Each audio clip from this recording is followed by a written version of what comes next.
Hey friends, and happy Wednesday. This is Courtney Harris, and I am a child-centered and teen life coach.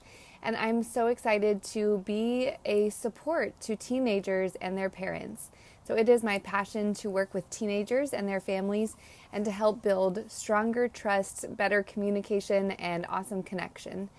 And today I wanted to hop on and share a little reflection that I had in my own life today. So this afternoon, I was at my therapy appointment, and as I was talking, I came to this realization, this moment of feeling I was so nostalgic and stuck in this sensation of how I felt as a middle schooler. And for me, as a middle schooler in grades 6 through 8, I really felt like myself. I was just living it up. I was exactly who I wanted to be. I was myself. I felt authentic. I felt free. I did not feel insecure or that I had to meet certain standards. And I feel really lucky and blessed to have had these years of security. And I will say I went to a really small Catholic school at the time. There were 18 students in my class, and so it really felt like a family. We became really close. We knew one another closely. We knew one another's families. Oh, sorry, there's mosquitoes surrounding me.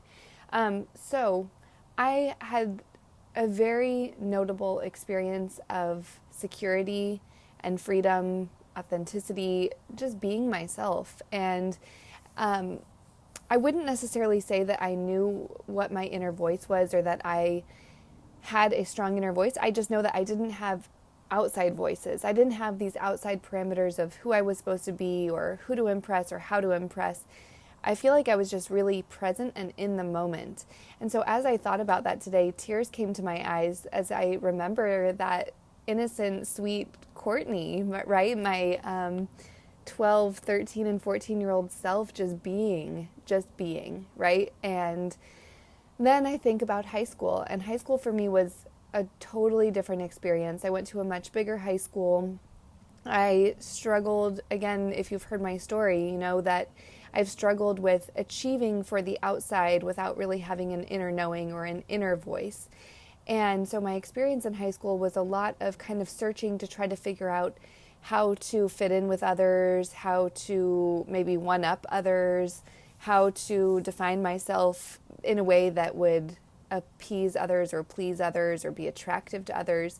And there's so much of this that is developmentally appropriate that through adolescence, rather than looking to our family system for love, support, and acceptance, we look to a social system or outside of us to our peer group. So of course, this is developmentally appropriate, but I also did go through times of experimentation and testing my limits and boundaries that were no longer just typical, right? But they also started to be unhealthy patterns that I was getting myself into. And I definitely was in a pattern of anxiety. And so it was really cool for me to be able to kind of think back on middle school me and give her some love and think about the ways and times since then that I have felt secure and I have felt authentic, and to just be able to draw from and pull from that experience.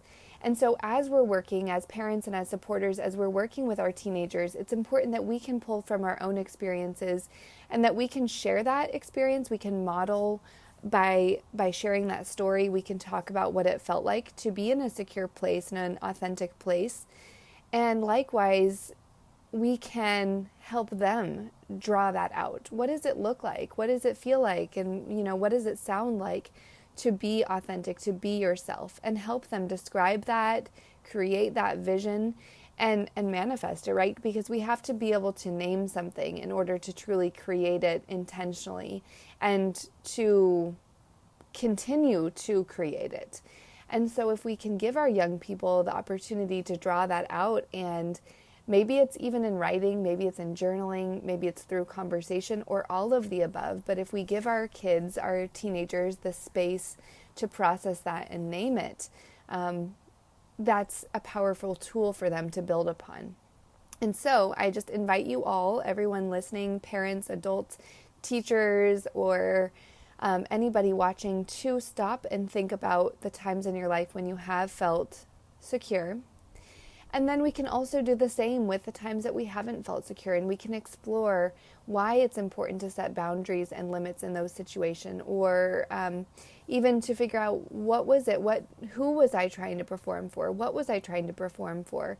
And reflect so that we can come back to our center, back to what is it that our inner voice is really saying and what our truest self really needs from us. So again, this is an invitation to explore your life, your personal history, your emotional history, and we can use this to teach our young people and to support our young people. So I invite you to do this practice with me. Feel free to comment below if something came up for you as you watch this, or if you remember a time in your life when you felt really awesome and grounded in who you were. And maybe there's overlaps. Was it middle school for you guys? Because that's when it was for me. But maybe it was high school or college or adulthood. So share below. I can't wait to hear from you all, and have a lovely week.